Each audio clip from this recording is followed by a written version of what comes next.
Good evening, and welcome back to our channel, The Weird and the Wonderful, stories of the strange with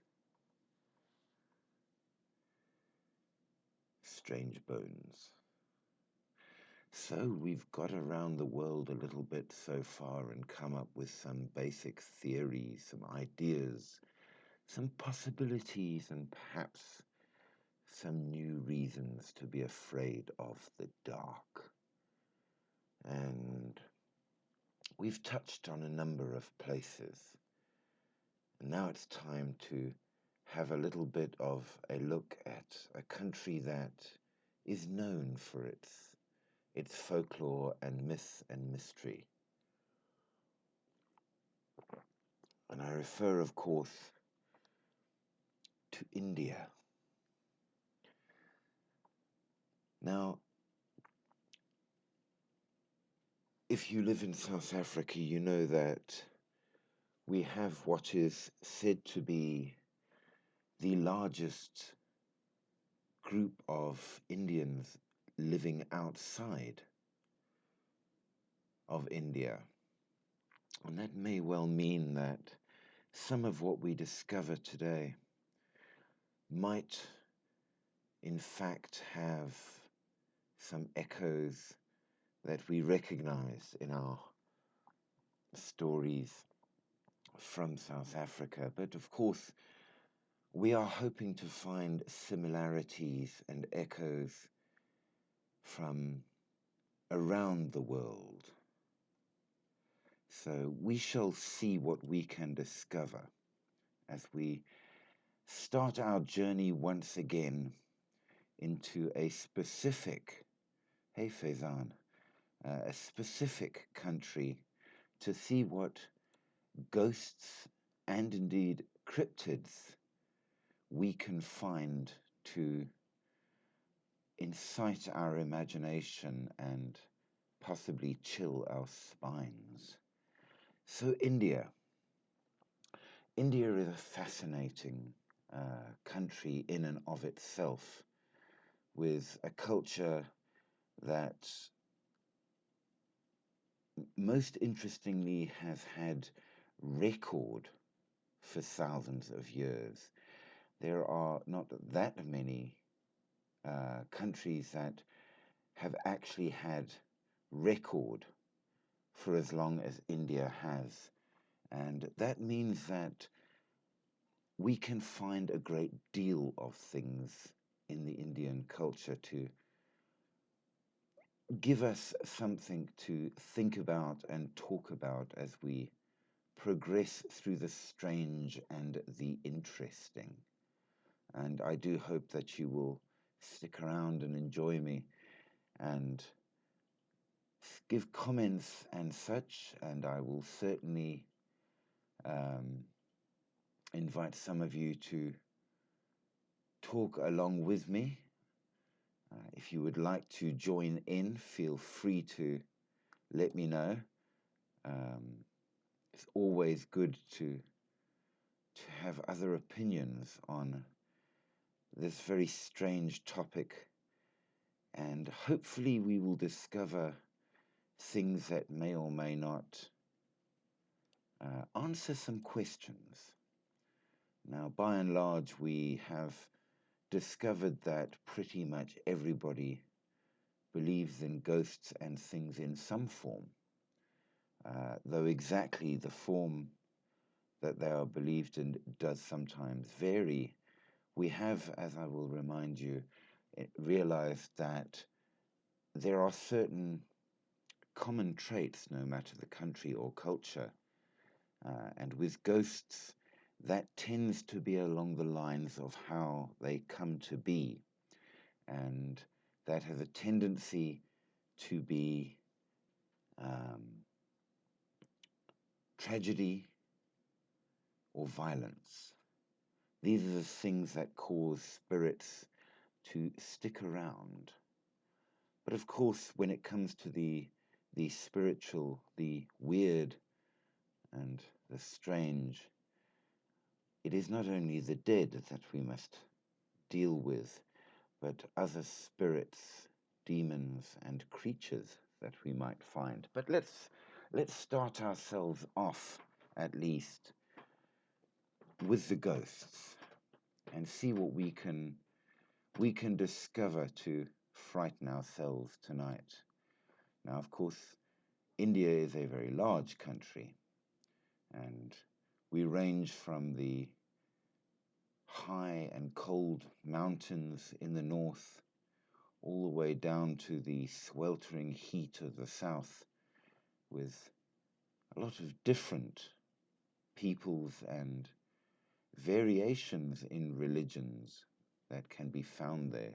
And this, of course, will have a fair amount of effect, not only on what is believed in, but also on how it is explained.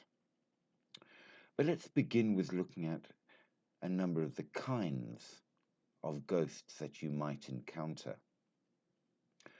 The first of all are the bhutas, believed to be spirits of deceased individuals who died violently or whose death rituals were not performed correctly, and this causes them to be both restless and unable to move on.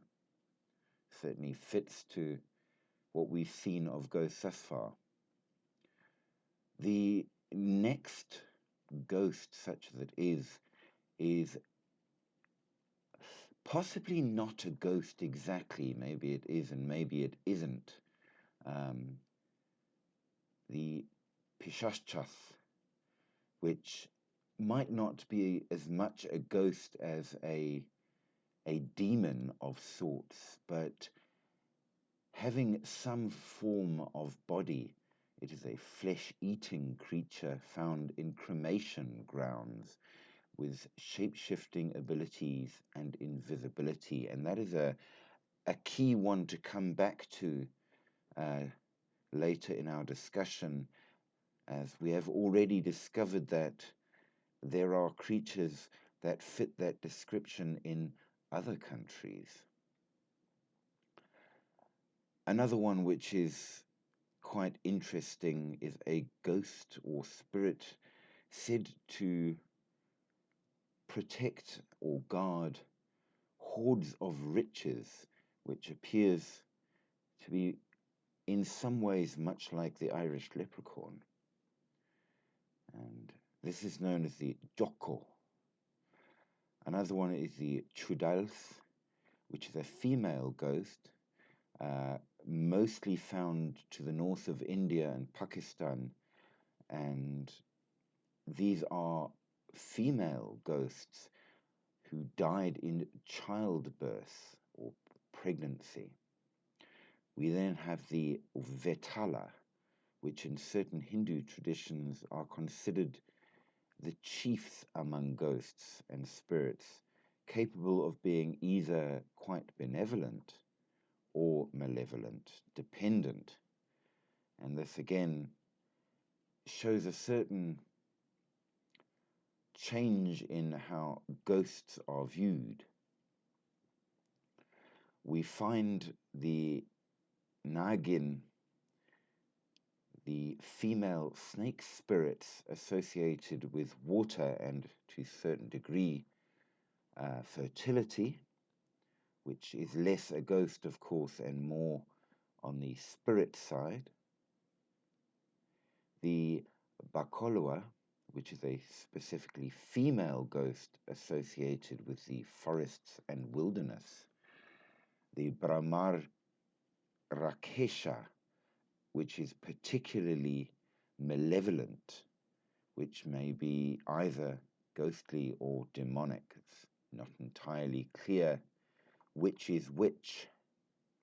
The Dakini, female demons associated with mischief and destruction. We do, of course, have their version of the witches, which deal with both ghosts and demons in varying ways and use them to their own ends. And that's the Dayan, specifically female. though I'm not sure why. The Pishacha, a kind of demon that is all about violence. The Preta, spirits of deceased individuals stuck in the afterlife due to negative karma. The Vitala, another violent and dark demon, and the Yakshini, female spirits that are both beautiful and alluring, but very, very dangerous. Now, when it comes to the Indian ghost stories, many of them are rooted strongly in Hindu traditions and are concerned particularly with the soul's journey after death and the potential for spirits to leave off the natural order and therefore become restless or malevolent. They are often believed to be drawn to specific locations, so cremation grounds, forests, or certain empty buildings and abandoned places. There are a number of rituals and practices that have to be done, such as offering milk or engaging in worship to appease or ward off ghosts. And of course, milk is very important in the Hindu traditions. As we know, cows are considered to be holy in certain ways. So this certainly makes sense. And one could argue perhaps that this in some way is the Hindu version, in a sense, of the use of holy water, as you would expect in a Western or Christian viewpoint.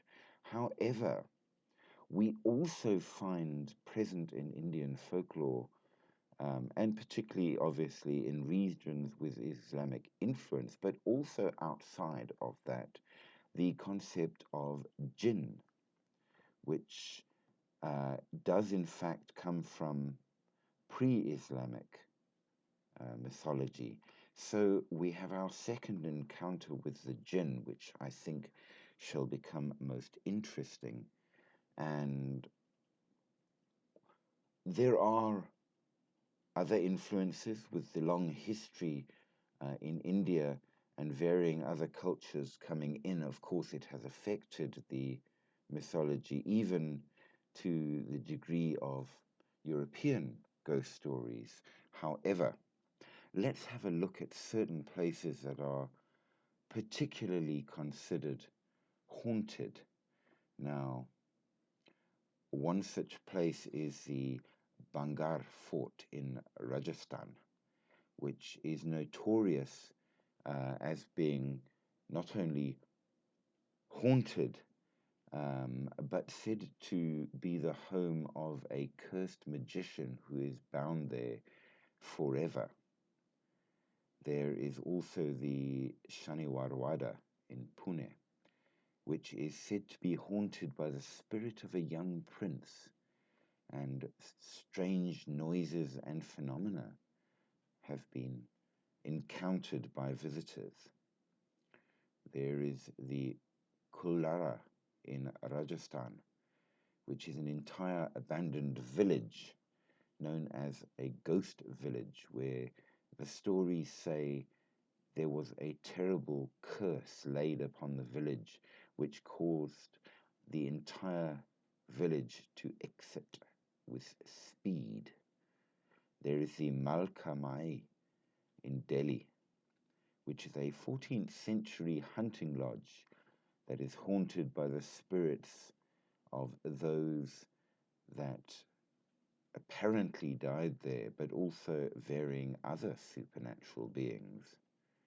There is Dao Hill in Kurseong, a location known for its misty jungles and a headless ghost in the high school that is there. There is the Sundarbans in West Bengal, which is a mangrove forest haunted by the spirits of deceased fishermen as well as strange cryptids. There is the Brijraj Bhawan Palace Hotel in Jaipur, which used to be a royal mansion said to be haunted by the ghost of a British commander. And of course, the Suza Chol in Mumbai, uh, where residents say there is the ghost of a woman who drowned in a well there. So there is a large quantity of ghost stories and strange locations. And I mean, that was just a few of them that they say have absolutely existed all along. Now, one of the most famous haunted places fits again with our ghostly stories we found in other places, which is the Kashedi Ghat, which is a road known for its particularly steep climbs and sharp bends, where many ghosts have been found. And this fits to a lot of stories around the world where roads are definitely a place to find hauntings. So it fits to what we understand as being important ghostly stories, if you will. But the other thing that is quite important to keep in mind, at least for India, is that there's no lack of demons and cryptids to be found, as we know if you read even a few of the holy books, such as the Ramayana and more. The gods alone are numerous and are known to have a plentiful variety, from the extremely nice and benevolent all the way to the absolutely terrifying and horrifying. So we have no lack of possible deities to frighten you. And of course, along with that, there is all of the varied spirits and demons. And one might even say that it's fascinating that there's even room for the ghosts. However, one rather fascinating thing about India is that they have no vampires. And as we found in our last little look at a place that also had no vampires at all, which was Korea, both countries are known for their production of and their consumption of garlic. And perhaps that is a reason why there are no mythologies of vampires at all in India. But then again, I think they would be considered to be quite boring compared with the many and strange cryptids that can be found, nevertheless, in India. But let's see what else we can discover about the ghosts themselves. So we see that absolutely the ghosts are things that have been formed through violence and through unfulfilled issues resultant from bad karma and so forth. So there's no doubt that there are plenty of ways that if you fail in your life cycle in the way you ought to be, you can absolutely end up a goat, a goat. Aha. So we have different types Um, Now, one such one which is a rather interesting story, um, where it's a very malevolent ghost, and one which actually cannot be destroyed, but through the proper rituals can at least be banished.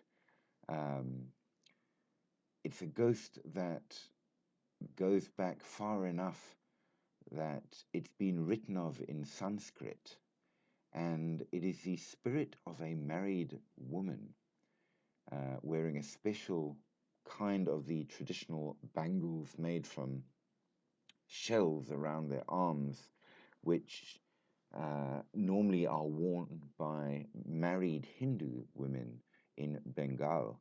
And in this particular folklore, which is mostly in Bangladesh, but also in other parts of India, they are extremely violent, and they live for some reason in the top of trees, attacking anybody who might disturb them.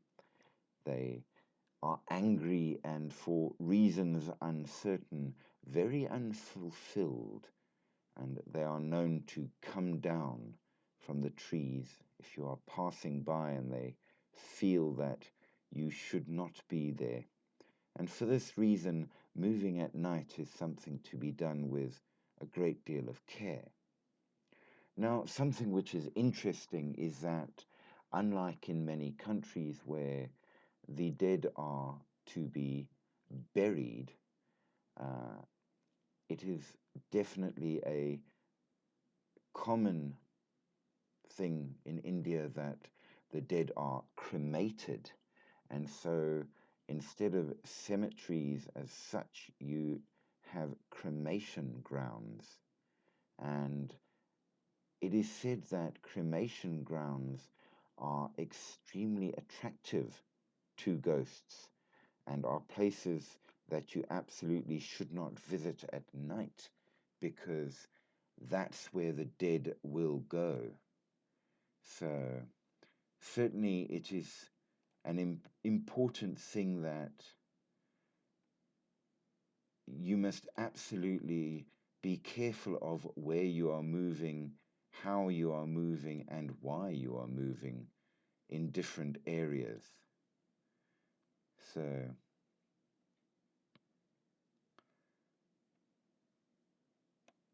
perhaps it's something to keep in mind that at night is when the ghosts come again. And that's something which I find very interesting. Why at night? Why should they not haunt as much during the day as at night? Now, when they speak of these strange females, married ghosts, um, in West Bengal, they explain that she is a young woman who married a very prosperous individual, but upon her marriage, it proved that the man in the equation was extremely cruel and abusive, and ultimately uh, she died of this abuse. And therefore, not only do these ghosts wish to take revenge on their erstwhile husbands, but in particular, they are dangerous to men. Perhaps this is a warning to men to be nice to their wives. But given the distressing experiences of her life, there is an intense longing for a happy marriage, as much as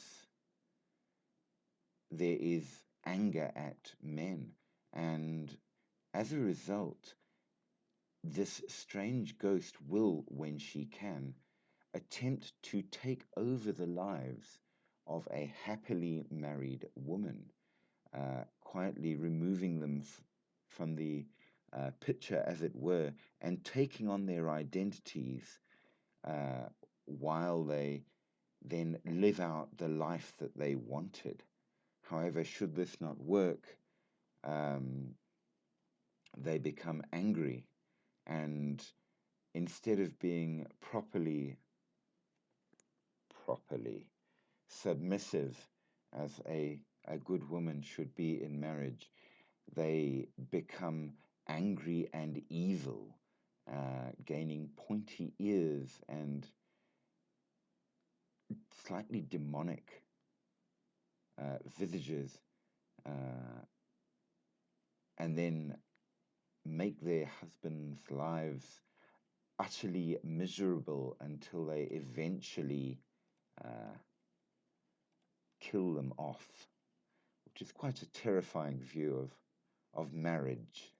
Now, if you're just joining in, make sure that you remember to like, to join my channel, and remember, of course, that the lives are 10 o'clock-ish each night, and you're always welcome to join in. We love comments and opinions, as long as we stick to the topic of the ghostly and the supernatural. Now, we would be remiss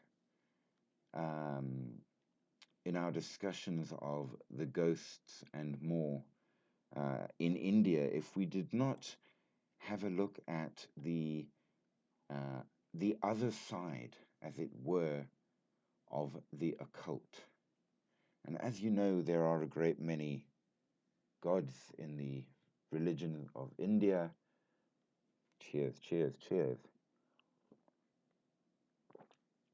And while there are many benevolent gods, that the following of which is considered to be laudable and important, one or two of them are perhaps darker in certain aspects, and there are, of course, a number of tantric practices and black magic that are followed by some obsessed with the occult, and there are those who will travel to the Kamrup Kamakya in Assam to learn the secrets of black magic, and the yogis of India are not always the good ones. There are those who follow special practices to gain power over demonic entities and ghosts, and use these spirits in order to inflict harm on others and gain power. One of the common practices, which is a fairly terrifying one, is the Ban Mara, a specialized ritual that is used to kill a victim by introducing vomiting blood. There are varying ways that is done using the frightening gods and goddesses particularly. It's an interesting fact that many of the truly dark gods in India are actually female rather than male. But they managed to create these semi-ghost-like beings that they can send out to do their biddings, moving between the real and the unseen realms in order to achieve their ends. So perhaps there is that, at least, that needs to be mentioned as things to beware in India. But again, it has been pointed out that if you are properly religious and obey all the necessary rituals, these evils can be warded off, which is common around the world, at least. Now, the next interesting one are the bamboo ghosts. The Besho boot, and they are called bamboo ghosts because these specific ghosts live in bamboo gardens, and you should never even go too close to bamboo gardens after dark, as it's considered to be very, very dangerous. And if you should come across a bamboo plant, plant, plant, that is laying on the ground, you should not cross it, but rather go around it, or it will rise up unexpectedly, raised by this ghost, and the person would die impaled upon it. It is said that around these haunted bamboo gardens, strange weather would happen that is not the weather that everywhere else around is having. So, certainly an interesting idea there, and shows again the idea that there are ghosts which absolutely are able to cause physical harm. It was a common in many of previous lives that we've had that asked if ghosts are actually capable of harming the living, and we discovered that by and large it depends how angry the ghosts actually are. It seems to give them more power, how evil or how angry they are. Now, another interesting one that we've seen in Côte d'Ivoire, which is the idea of ghosts over water. It also has turned up along the other coastal places, and that is the Alea or the Atoshi boot, which is a will-o'-the-wisp, something which we found in other marshy places, and certainly we will find again in marshy places. But these marsh lights are levitating orbs of fire that lead fishermen astray over the water to drown them. And they take the place halfway between the marshland will-o'-the-wisp that is found in the British Isles, or possibly the idea of the siren. And it is believed that these are specifically the ghosts of fishermen who died while fishing.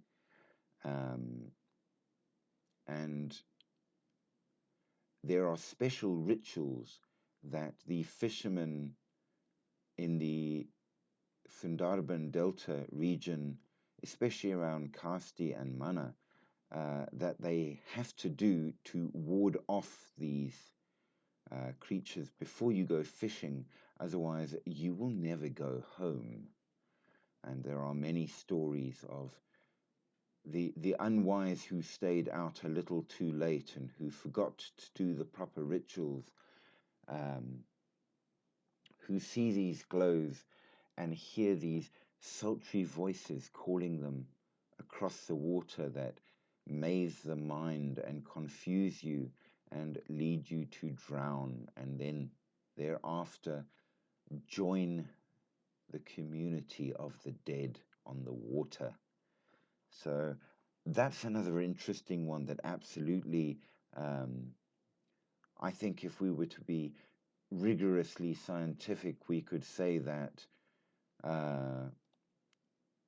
we can explain as marsh lights, which are absolutely real, but which we find in the mythologies of a number of water-related cultures and countries.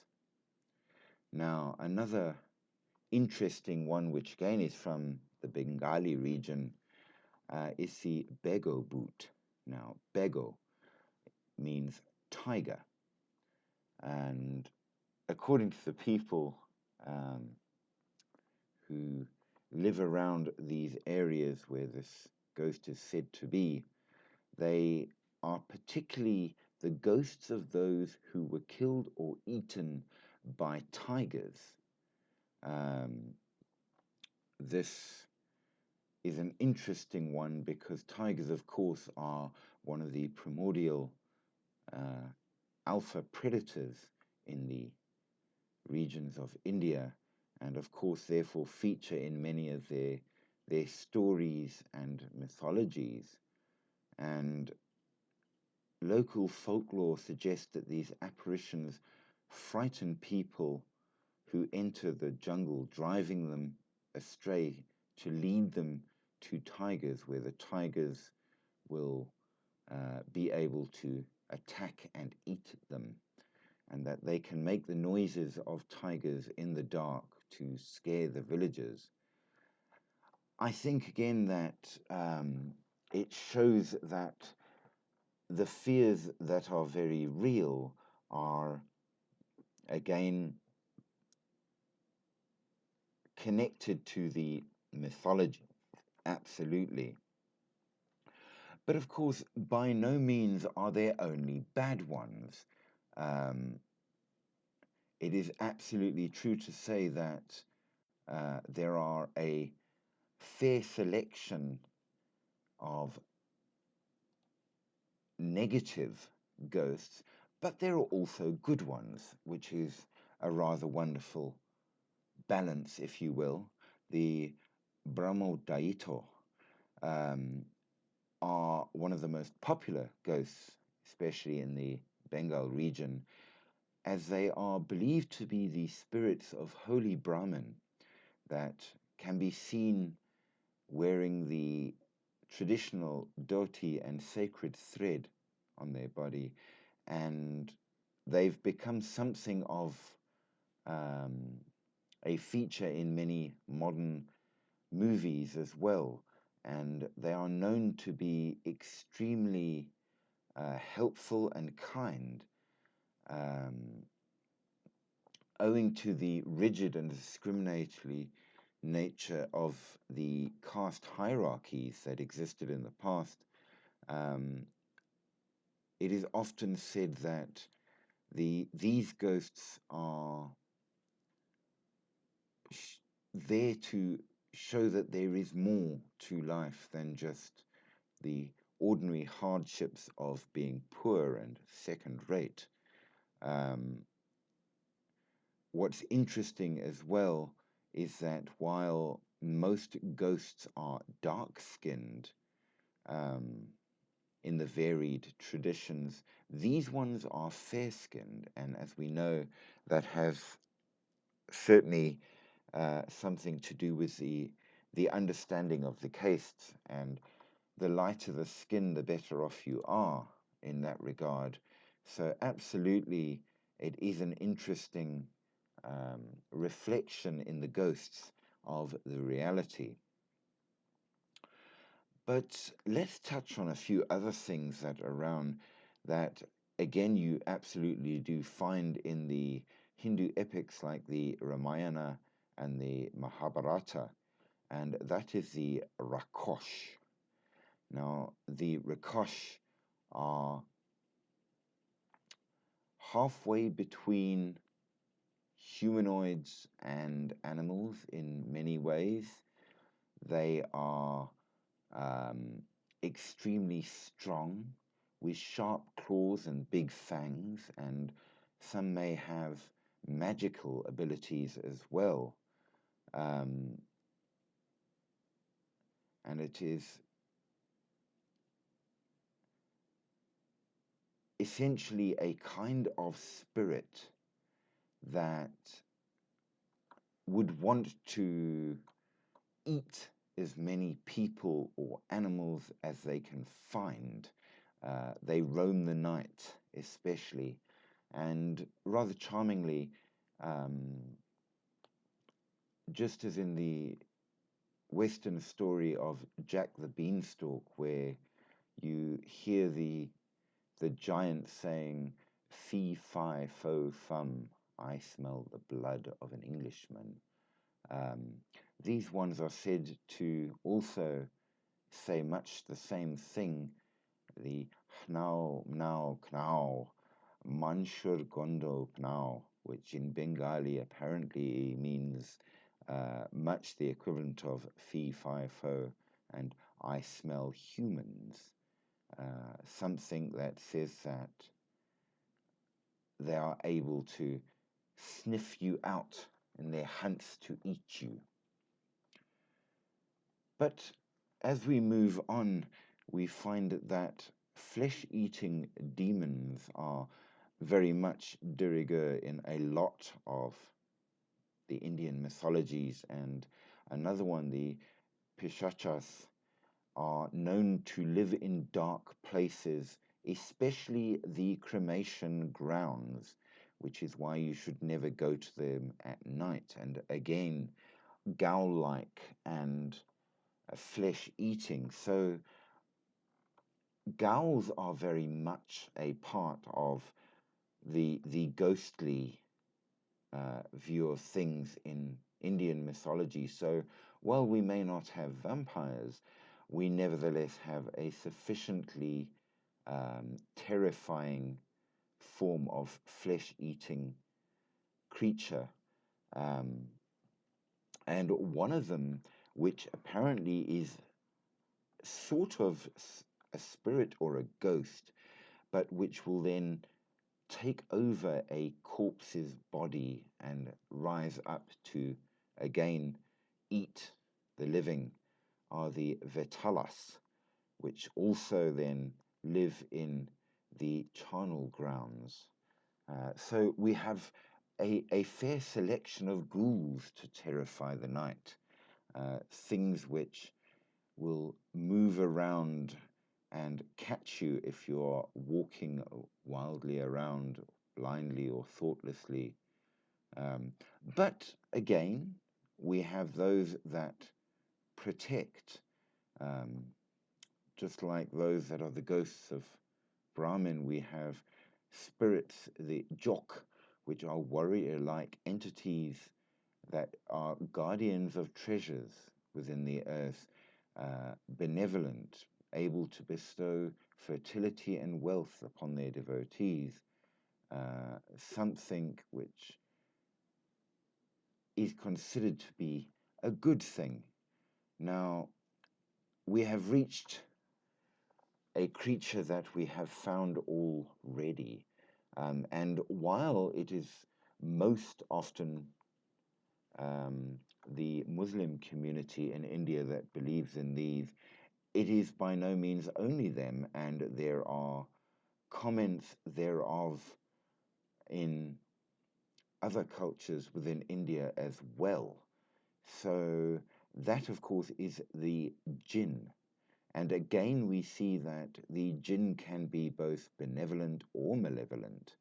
They can haunt human residences, lakes, even toilets, graveyards, morgues, hospitals, all found wild in the wilderness. Um, they are considered to be neither demon nor ghost, but something else, and only partly a spirit. In many ways, they are considered, in fact, just as we found in Saudi Arabia, to possibly also be some form of other race. Now, the stories vary greatly as to exactly what they are, but again, they seem to fit to and be similar to the shadow people of many other places. And that is interesting in that we've now found yet another place where these shadowy beings, these jinn, are said to be, and where they may or may not exist, which makes for a very interesting um, question, if you will, that if they are found in so many places and in so many cultures, does that mean there is a possibility that some such thing might be real? We've seen that when we touch on the cryptids, most of them tend to be either story echoes of what could have been old dinosaurs or older forms of current creatures, or very specific to just one area and not shared anywhere else, unless it's by modern movies and social media. Um, but there are one or two that seem to be common regardless, and the jinn, such as they are absolutely among those. Now, of course, with all of these specifically interesting spirits, ghosts, and demons, there are, of course, quite a few rituals and things that have come to pass in the varied religious practices in order to deal with them. Cheers.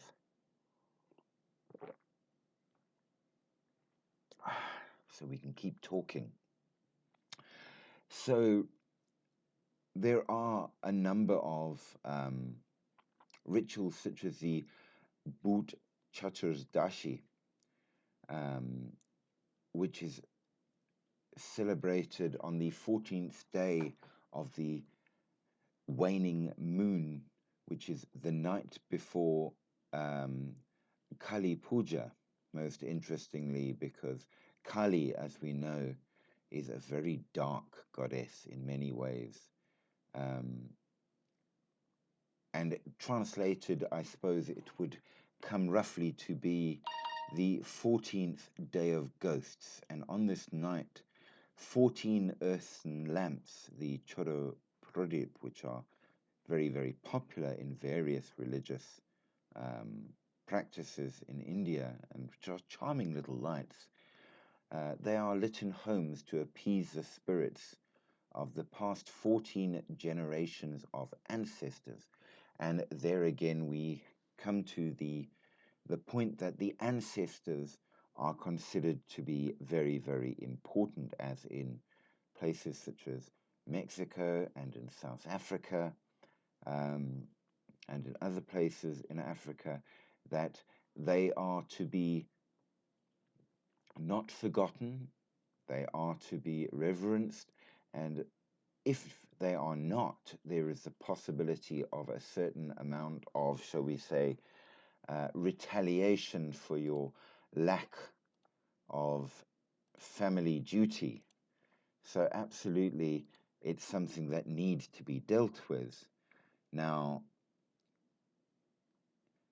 this brings the idea that it allows these ghosts to find their way home, but that should you not do that, it will bring the attention on you of Chamunda, which is the fearful aspect of Kali.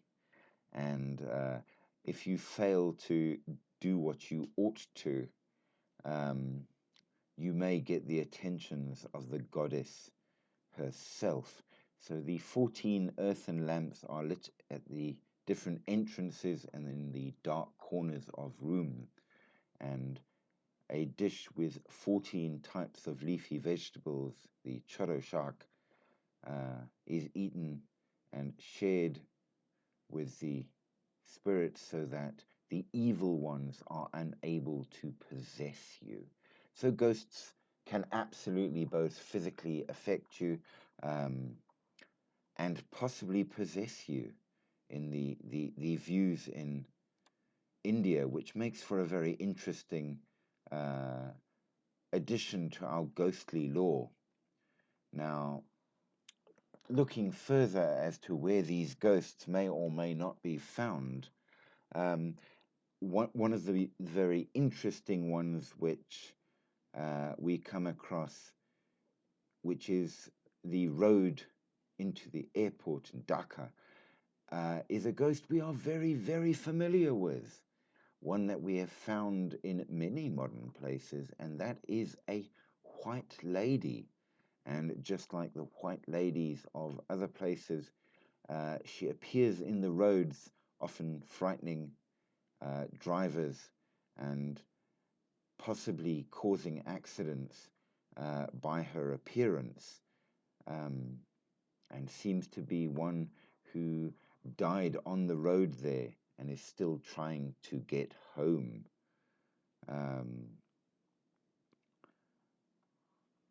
Again, in line with ghosts and things as we found in other places, there are a number of claims that say passing those areas said to be haunted, you feel not only unexplained terror, but deep cold spots as well. And again, we still don't have any answers whatsoever as to why is it that ghosts cause the cold. We don't know that yet. There has been no real explanation given. But if anybody has one, please do give your opinion. We would like to know more. It appears as well that you shouldn't build in places where the dead and worse might be, no matter how suitable the grounds might be. And there is a place in Banani in Dhaka where they found a wonderful spot to build a good set of apartments, and they were warned, don't do that. That area is not suitable. But of course, business is business, my friends, and on they went with the job. And they started to put up these apartments, only as it progressed, strange signs were found written on the walls, even though it was locked up and closed up and there was no way in and there were guards on the outside and all the rest. And strange sounds were heard from inside. And when certain ghost hunters went in to check it out, they said there were strange signs and sounds inside. So, this seems to be a little bit of advice then for us all. Pay attention to where you build. You might not want to. Now, there are plenty of places that are said to be haunted. There is a very nice pond at a rather modern university campus in Dhaka where it is said that you should never go near at night because the pond itself is haunted by a ghost that drowned there. They don't say whether it is male or female, but they say that while it is a wonderful place to sit during the day, do not be so foolish as to visit the pond at night, or you will be dragged in. There are quite a few places that say that old farmhouses in a number of areas that are now abandoned are said to be haunted, which fits again to the idea of ghosts being attracted to abandoned places. There's a famous one in Narsingdi, which is said to have a woman in a tree, which fits to one of our ghost varieties of a mistreated woman that has become a ghost, who was mistreated to the point of dying from the mistreat, and which now hide in the trees there. So that one seems to fit. Another one in Comilla says that the one farmhouse that was abandoned was visited by several ghost hunting groups which fled in terror. And there is something inside that you need to be very, very aware of. There is another such place which fits to our idea of terrible ghosts being in cremation places where there is quite a large cremation site in Kolkata, and it is said that going there at all is freaky enough, but never ever go there at night. That's the Nimtala crematorium in Kolkata. Uh, and all of those that were cremated there that did not receive a proper send off or such are still within the walls of the building, and you don't want to stay over there at night. So, absolutely a fascinating and interesting set of ghosts there, and it fits to the lore as we have found it, which I think is a wonderful um, a wonderful thing.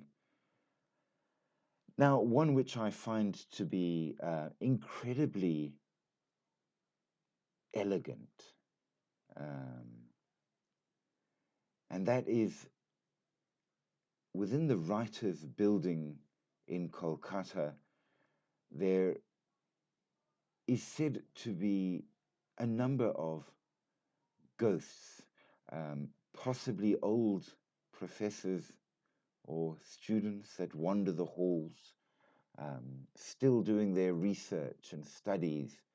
And it is said that if you go there, you will absolutely uh, be, be, be not alone in your research attempts.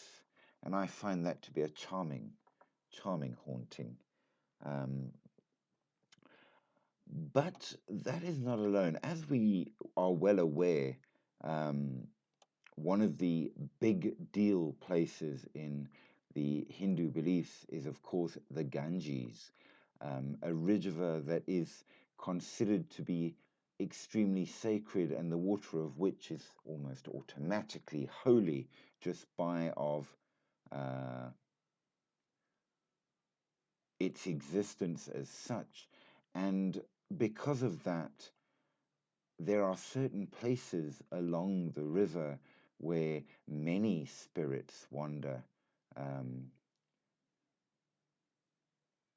it's not clear entirely whether they are good or bad. I suppose it depends on how much reverence you approach with. Perhaps if you upset them, they become upset with you. Whereas if you have proper piety, you would be quite all right. Um, Hard to say. Something we can only surmise. But where you get great holiness, I suppose, you can also get great terror. So certainly there is that. And as you can imagine, with the rise of Bollywood and the embracing of the modern age of technology, which India has done with a great deal of both skill and fervor, many of these old folklores and mythologies and things have been brought forward into stories. And also, um, it seems that many Indians have a great love for supernatural thrills and stories with horrific and frightening creatures. So, absolutely, a lot of personal stories and paranormal experience are hot topics in India and are abundant on social media. So if you're interested in hearing more, you can. There was a very, very interesting story that I was told by an Indian friend who claims at least it happened to him when he was in India. And the story goes like this. He and his cousin used to rather enjoy the clubbing life and would sneak off, much to the upset of their parental units, to go and party it up rather than stay home like dutiful sons ought to. Um, I think that is possibly the entirety of the teenage experience explained right away. But they did not at the time have a great deal of money, and they didn't have a car in any way or form. So the way to get out clubbing was to take a shortcut um, through a slightly more open area of the city to get to that section of the city that was more built up where the clubs were, and they could party it up properly. And they would do this on a regular basis, much to the annoyance of the parents. But the one night they were celebrating for some reason. I forget the reason that he gave. Um, and they foolishly stayed out a little later than they ought and had a drink or two that they probably shouldn't, and then realized, um, uh, dear Lord, I should be home already. We had better make a move on. So, with true teenage logic and possibly a certain amount of drunken logic, they decided to take a particular shortcut. And this shortcut went through an area which um, was a combination of a graveyard crematorium. And I get the feeling from the way he told the story that it was largely abandoned now and not in use anymore. But nobody had ever particularly taken to building on it or clearing it in any manner or form. So it was just there. And of course, hey, young men, we're not afraid of the dark. So they took a shortcut across, and it wasn't a terribly big bit of area, so no more than a few minutes and they'd be on the other side. But after 15 minutes and they still weren't on the other side, they started to become, shall we say, a little concerned. It was pretty open and they were walking in a straight line, which means that, I mean, they had torches with them to manage the dark. You walk in a straight line for 5 minutes, you get to the other side, don't you? But after 15 minutes, when they didn't, they started to look at each other and sort of say, hang on a minute, what's going on? And at that point, they realized that standing off to one side and staring at them was a tall, dark figure. And they thought to themselves, yeah, no, we'll keep on walking. And then the figure called out their names and said, wait, I want to tell you something. Now, given that they were staying with their cousin's family and really nobody in the area knew my friend, the idea that somebody would know his name was a little outside of the expected. And they sort of looked at each other and said, yeah, no. So they started to run, whereupon this creature, whatever it might be, rose up into the air and flew at them. And at this point, all of their ideas of being strong young men were tossed firmly out of the window, and they fled into the dark. And suddenly, they were out of the cemetery and in a slightly more brightly lit area, and there was nobody around, and it was fine. And they couldn't understand why they had felt so terrified before.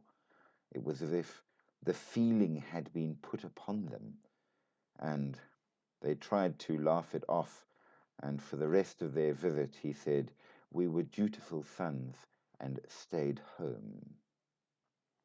So it seems that as much as the mythology is, of course, only myth, it's only silly stories that the old folk tell. Sometimes, perhaps, it might not be. So who knows what they saw in the dark? Was it a ghost? Was it a demon? Was it a spirit? Was it Kali herself, come to remind them that those who do not follow good family values and obey their parents might become fodder for her many arms and teeth? Who knows? She does carry a severed head, and perhaps the question you need to start asking yourself is whose? Because it could be yours. But as we go along with these strange and interesting creatures, we realize that there are a number, perhaps, of things that fit to what we've learnt in other countries and cultures. Absolutely, while they may separate their kinds of ghosts in specific ways, nevertheless, these ghosts fit to the paradigm. Violence or unfinished business or unfair death certainly are what cause ghosts to come to be. There are those who are simply sad, and there are those that are quite angry and violent, and that fits to the idea of what you might expect. Now, let's jump across just a little bit to the cryptids, and we won't be able to do too many of them because, after all, India is a large country and they have a lot. But nevertheless, they have a number of places of which all kinds can be found. We have the Buru, a cryptid from the Aptani Valley and the Dafla Hills, which is a large crocodile type creature. And this, of course, fits to our idea of a cryptid being stories of an older kind of, shall we say, dinosaur or similar, an earlier version. We know that many creatures were larger in older times, so we absolutely have that in this variety of creature, and it's thought to be an extinct version of a crocodile or monitor lizard. However, it is not alone. There is also the jur, which is absolutely the same variety, a large lizard-like cryptid, reported to grow up to 20 feet or 6 meters long. So, absolutely. Another one which we find and we will find in future places is the Garuda, a legendary bird creature, which is often depicted as the mount of Lord Vishnu, of course, known for its immense size, strength, and swiftness. And we know for fact in archaeology in a number of countries, extremely large birds absolutely did exist. And on the Asian Russian supercontinent, we know that there was a certain variety of vulture that was big enough to pick up a sheep. And in Northern America and Canada, there was a certain variety. I misrecall if it was a vulture or an eagle variety that was certainly large enough to pick up a small animal or child. So the idea of such a thing existing is in no way outside of fact. And the Garuda could certainly be an echo of one of these. However, we also have the Naga, which are serpentine creatures with mythical powers, sometimes seen as feminine and seductive, but very, very dangerous. We do have a fascinating idea of the Navagunjara, which is a mythical elephant, some say has 9 heads, um, which is not unsurprising since elephants, of course, are incredibly important to India in a great many ways, and therefore, um, in some ways, are considered to be almost royal or holy creatures. So to have a cryptid of this variety is in no way out of the ordinary. Um, they also have a strange owl like creature that is found in forests that not only lives on forest animals, but any person foolish enough to be wandering around a forest at any time. Um, we also have um, also very much expected for India a kind of cattle god that is worshipped by some of the herder class um, of Ahiris in western Bihar and is considered to be one of the forms of Krishna. And this is the Vrsaba, sometimes known as the Budkuar, which I would very much have expected.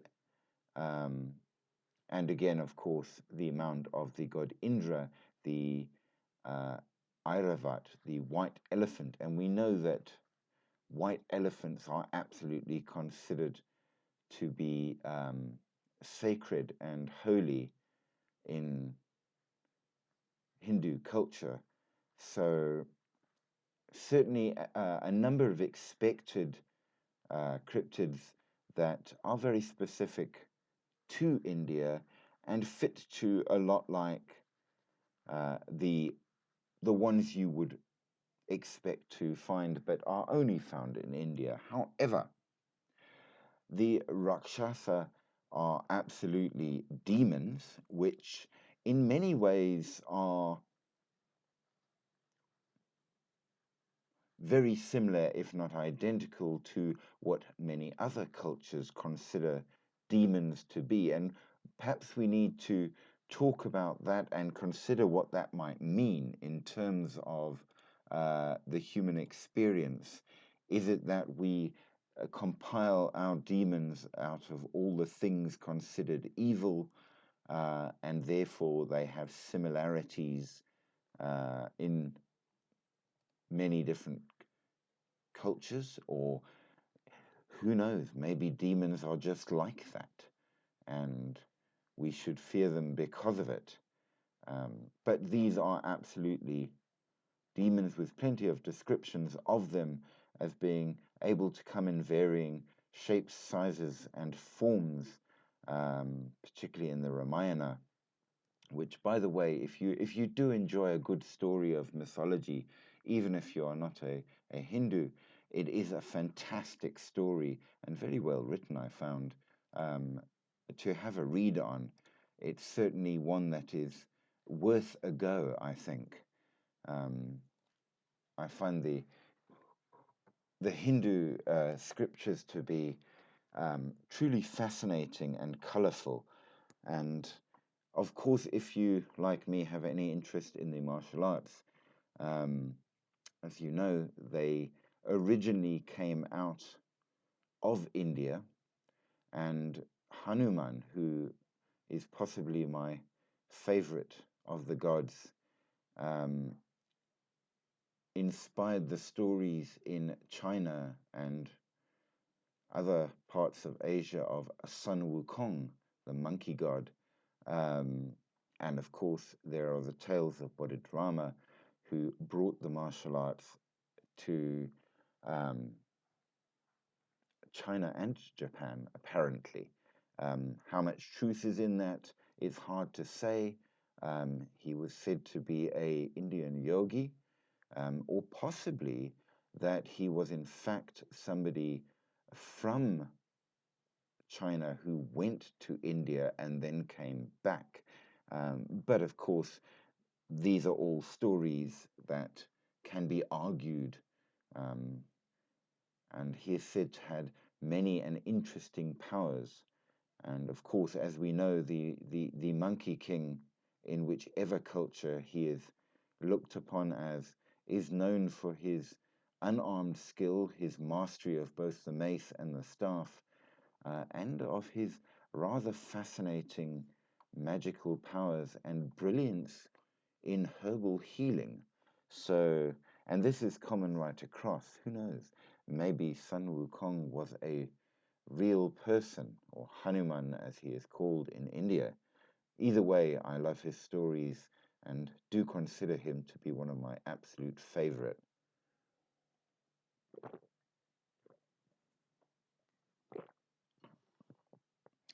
So we have plenty and plenty of cryptids and plenty of ghosts, and they all fit to what we have found.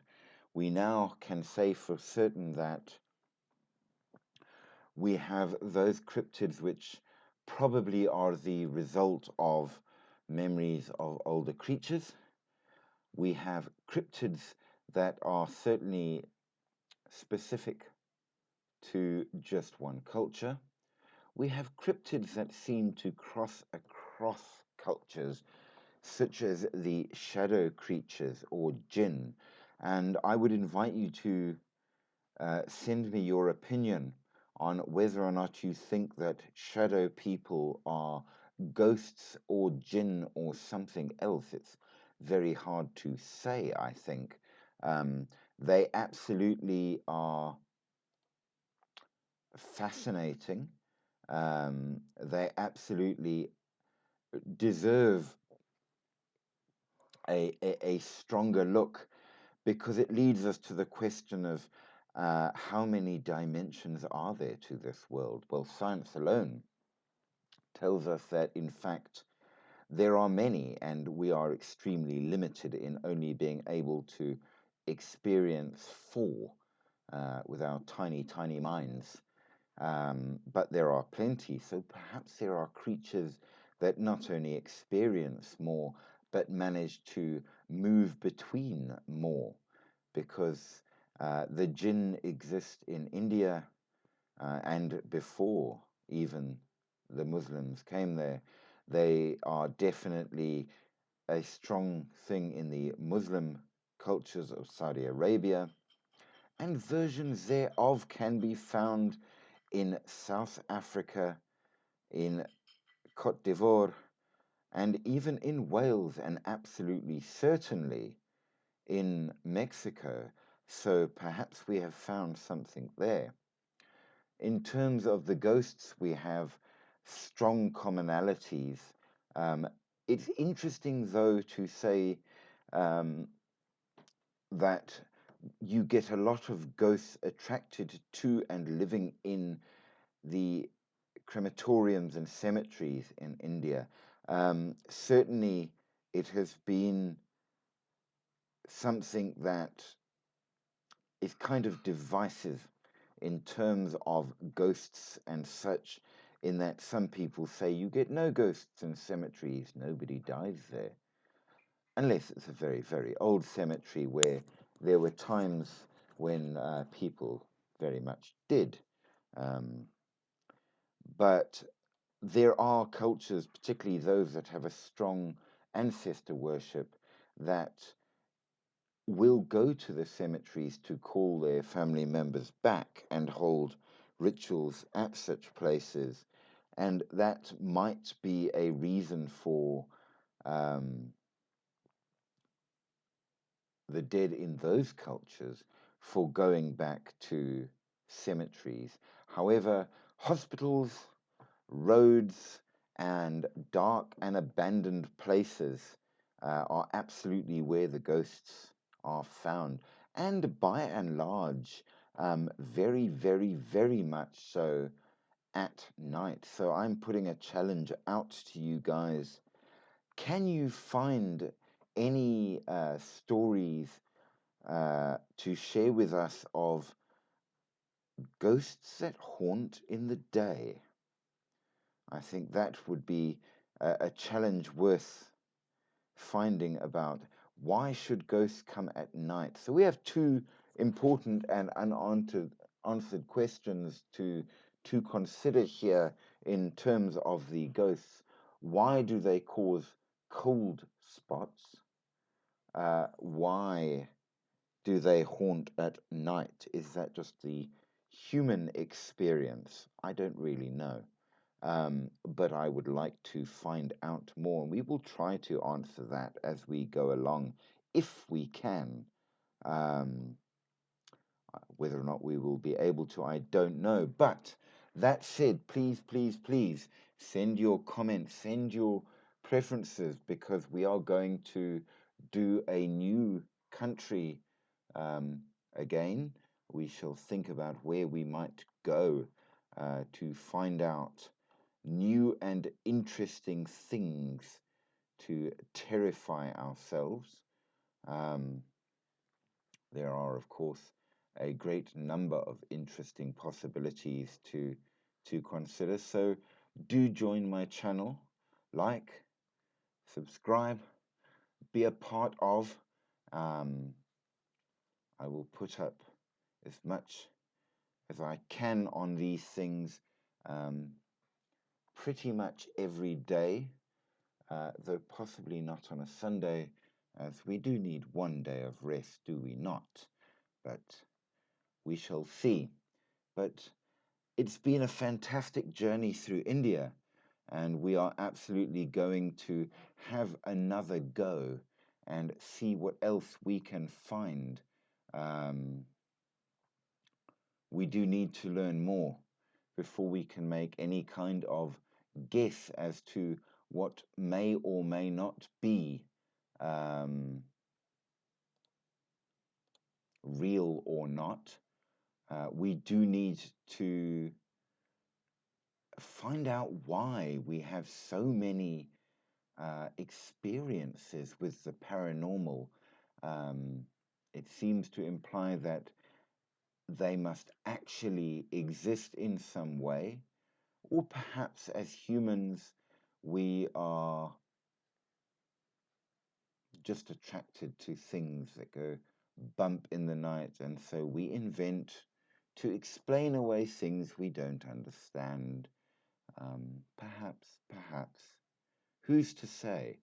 The only way to answer that, perhaps, is to try to find out for ourselves.